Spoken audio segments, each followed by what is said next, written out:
On this Sunday night from Dauphin, Manitoba, a city seeking solace. Tributes to lifelong friends and family members lost. It's impacted so many. As a small community waits for answers.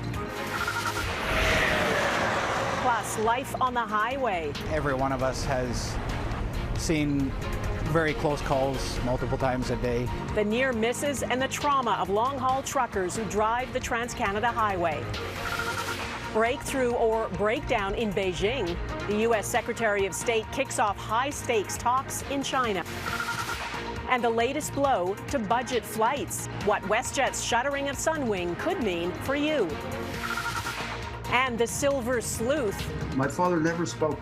He never talked about any of this. The German curator returning heirlooms that vanished during the Holocaust.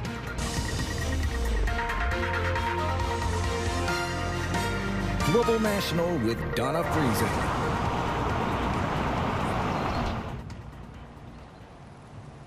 In Dauphin, Manitoba, prayers on this Sunday for those who died, for those who survived but are hospitalized, and for those who responded to the crash that killed 15 people and injured 10 others. This is a small, close-knit community, and the grief is widespread. It's impacted so many. Probably everybody in Dauphin knows somebody involved. Good evening and thanks for joining us. We are in Dauphin tonight, and for those grieving and seeking answers, church services today could offer only companionship and prayer. There were 25 people on the bus involved in the collision with a transport truck. They ranged in age from 58 to 88. The investigation into exactly what happened on the Trans-Canada Highway near Carberry is still underway. Some of the churches today welcomed journalists. Marney Blunt went to one of the services and spoke to lifelong friends of those who died. Praying, mourning, healing, and trying to come to terms with unimaginable loss. A somber Sunday morning service at St. George's Orthodox Ukrainian Church in Dauphin. Within the community of St. George's, everyone here probably knew everyone on the bus. I'm not aware of everybody that was on the trip, but I can assure you that I know each and every one of them, and the trauma has hit everybody very, very hard. And some directly affected by the tragedy. I unfortunately lost a close family friend, and she was my godmother. People coming together to lean on one another and their faith during a time of devastation. Well, the temple is the hospital for souls and bodies. It gives us energy, perspective, direction for the week that is coming and all of its problems. Well, let them rest in peace, whoever did pass away. God be with them. Yeah. And those that are left, God take care of them, help them to recover all this. According to the priests, some people on board the bus lived at St. George's Place, a retirement complex with ties to the church. They lost their mothers, they lost their brothers, and they lost their loved ones. It'll take time. Lots of people have lost in that way, but time heals. Our Father in heaven, hallowed be your name. More prayers for those affected over at Trinity Lutheran Church, which has served as a support center this week for grieving families. They are going through a grieving process that's different than anything they've ever been through. And this past year has been trying for the area because there's been so many deaths. It seems one thing after another. The community still dealing with the pain of another tragic crash in March that took the lives of 3 Dauphin teens and another from Carberry when their vehicle collided with a semi on Highway 5. Tragedies that have the community coming together during dark days. I just want to send a message to the family that the whole community is praying for them and hoping that they can come through the trauma. As many are coming together to cope and grieve the loss of their loved ones, we're learning more about who some of them were, including Nettie Nakonechi, whose granddaughter confirmed she was a victim on the bus crash. She's remembered as an incredible Baba to 8 grandkids and 5 great-grandkids, with a 6th on the way. Her granddaughter saying her love for God was wholehearted, and her impact she made on people's lives is unmatched. As you can see, this horrific event will leave a lasting impact on so many families, many of which may find some comfort in each other and their memories that will live on. Donna?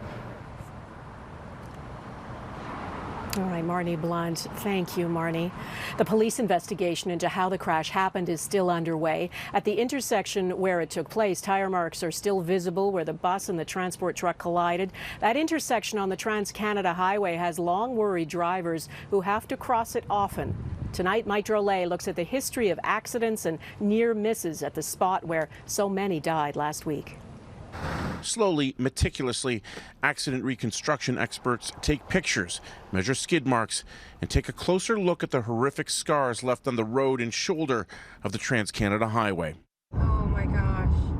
It's been 3 days since a handy bus carrying seniors on their way to a casino burst into flames after a dramatic collision with a semi-trailer. The driver of the bus remains in hospital. He's one of the co-owners of Quality Care Transit, which only recently added the bus to its fleet.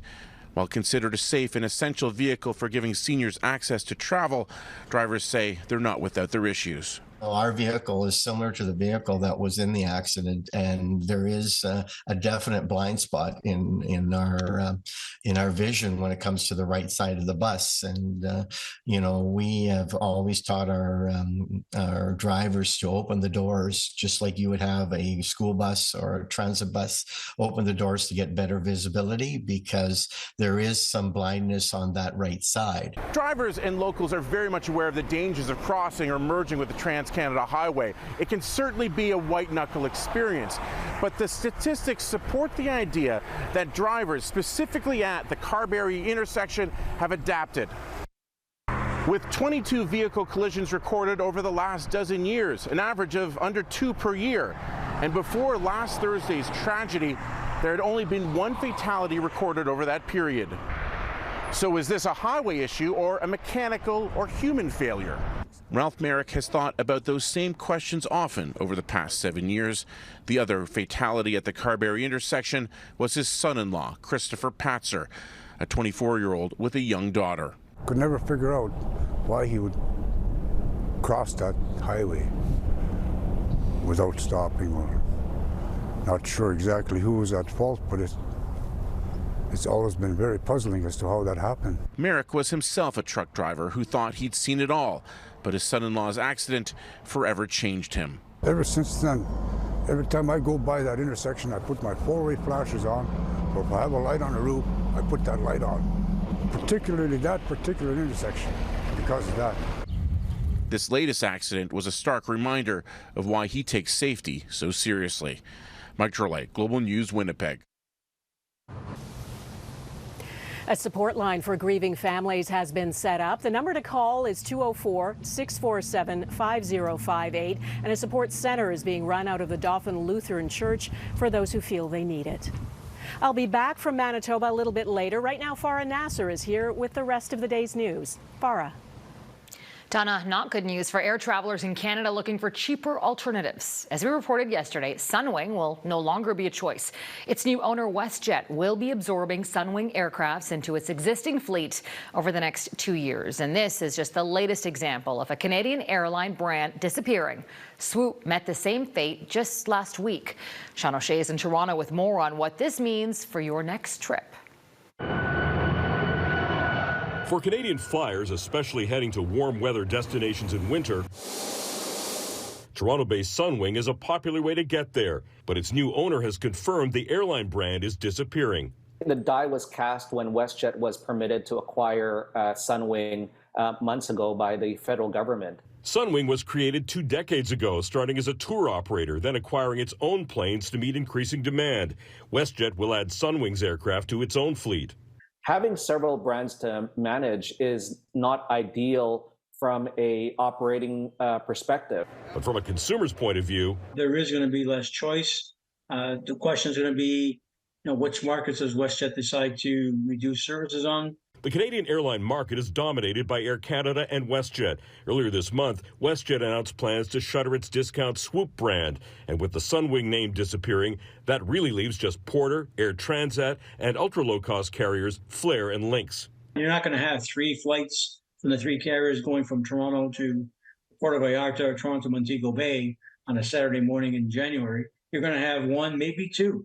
I'm confident that this is going to result in higher prices, worse service. The federal government allowed the Sunwing sale with few conditions. This was a very ill-advised decision by the government to approve the acquisition, something that the government went against the recommendation of the Competition Bureau. Swoop will remain a brand until October, and WestJet hasn't announced a timetable to eliminate Sunwing. Competing brands within the same corporate family just doesn't exist. But one industry watcher says a stronger WestJet may try to price out Flair and Lynx on common routes, at least temporarily. Be on the lookout for some aggressive pricing and some aggressive markets that WestJet is now going to go after. And he says more consolidation may be in the flight plan. We're just heading into the summer.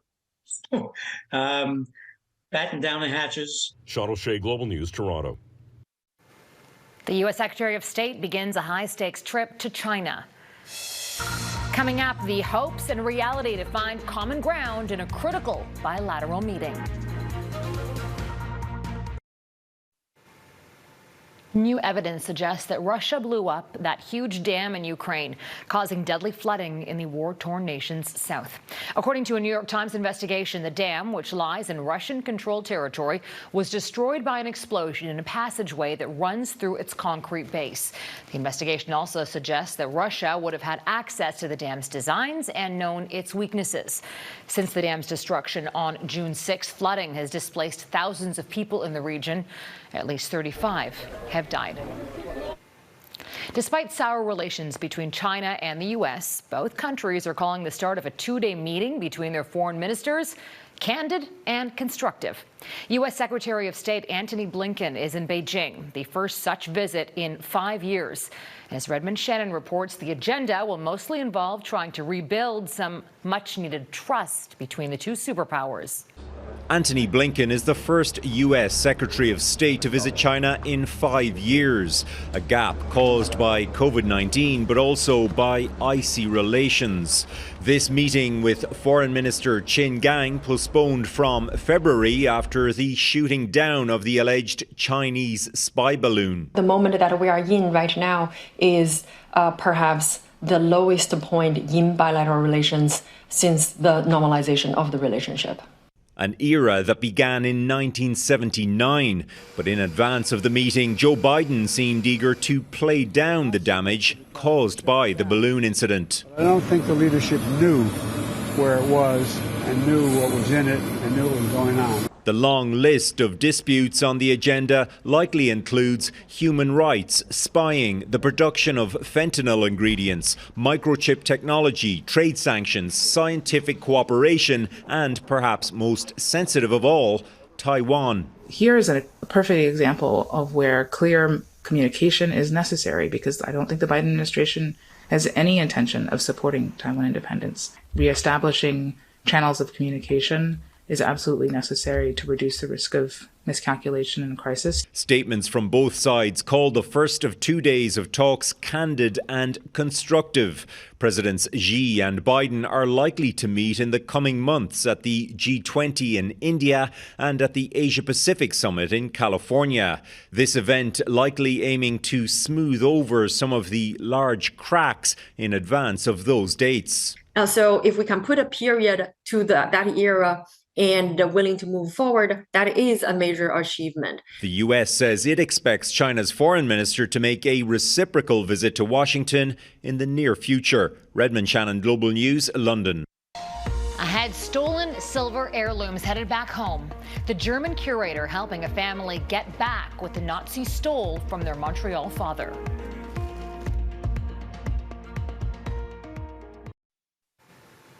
Several German museums are returning family heirlooms stolen from Jewish families during the Second World War to the descendants of their rightful owners. The objects are mostly silver, and some of them passed down for generations. Now, it's painstaking work that requires a considerable amount of sleuthing. Mike Armstrong explains how they're doing it and what it means for one family getting their father's item back. When William Bergman passed away in 1986, he left questions unanswered.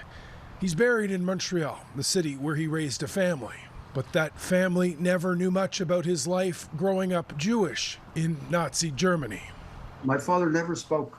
He never talked about any of this. Bergman's son, Stephen, now lives in the U.S. And though his father's gone, He's learning more about his life, thanks to a message out of the blue that at first seemed like a hoax. At first, I was apprehensive. I'm always concerned that somebody's scamming you on email, whatever's going on. So I looked up the information, and it was the National Museum of Munich.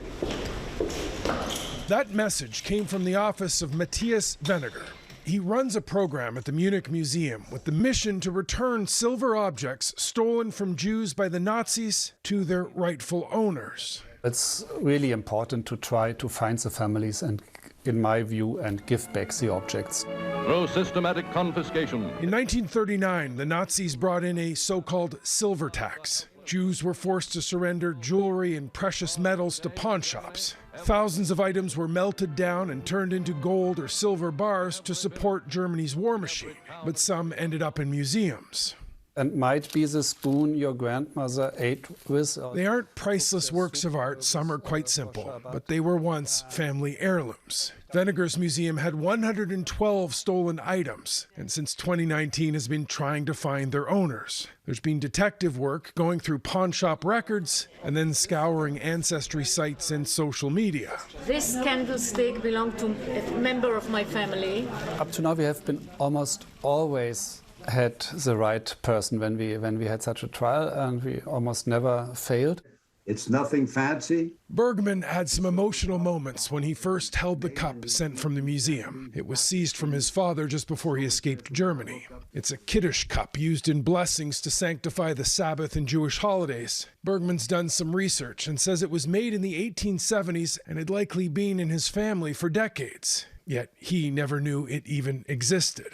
A total surprise. So to hold this now, and I just wish, there's a lot of questions I have for my father. Someone dies. The museum's success tracking down descendants has surprised Weniger himself. He hopes to be able to give back every item by the end of the year. In fact, he's planning a trip to Ontario this summer. They're going above and beyond. Well, Bergman may have a trip north as well. He's looking at donating his father's cup to the Montreal Holocaust Museum, the city where he rebuilt his life after escaping Germany with 50 cents in his pocket. As time goes by, I realize how difficult his life was. And this just brings all that up. Mike Armstrong, Global News, Montreal. Next, life on the highway. We're back to Donna Friesen in Dauphin, Manitoba, with the trauma truckers face.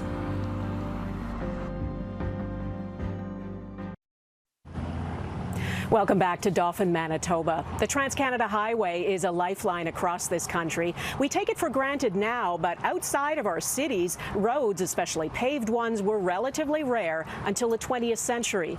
The Trans-Canada Highway traverses 10 provinces from British Columbia across the prairies, Ontario, Quebec, Atlantic Canada, and into Newfoundland.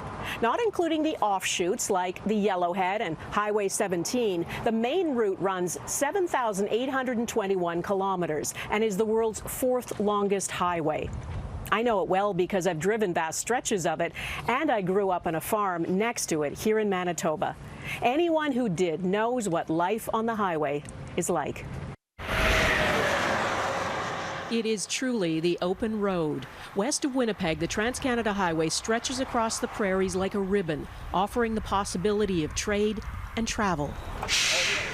And no one knows the road better than truckers. I worked at this truck stop when I was 14, and this weekend it hosted Manitoba's professional truck driving championships. Dave Henry has been a trucker for 35 years. What went through your mind when you heard about the crash? I was sick to my stomach because every one of us has seen very close calls multiple times a day. The highway is Canada's artery. Inside all these vehicles are truckers delivering what we need to survive, tourists exploring the country, families taking vacations, and seniors going on bus trips. A reminder some road trips end in tragedy.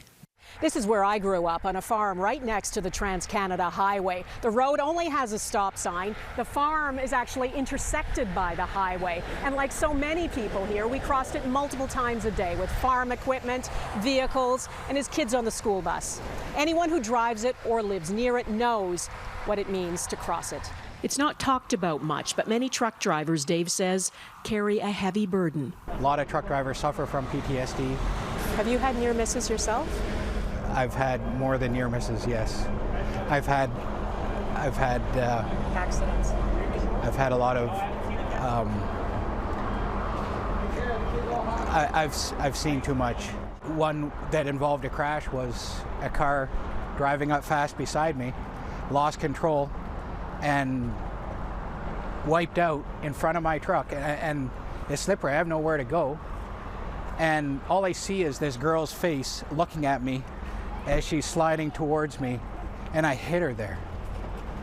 And I'm thinking, I just killed that girl, you know. And I see the car go spinning off on the side, and I'm watching it in the mirror because I'm like, don't roll over, don't, like, be fine. The girl, he says, was not killed, but close calls like that haunt long-haul truckers. And Henry, now an advocate for mental health, is thinking about both drivers involved in the Carberry crash. Get the therapy you need. Talk it out with people. Even the one that's not at fault, that person is going to have a lot to deal with. This has affected both of these drivers for the rest of their lives. And when we see truckers driving down the highway now, what should we be thinking about them? Give them space and be thankful that they're out there trying to move goods for everybody. It's not an easy job. It's not an easy job, and they're trying to do their job and get home safe to their families and their loved ones.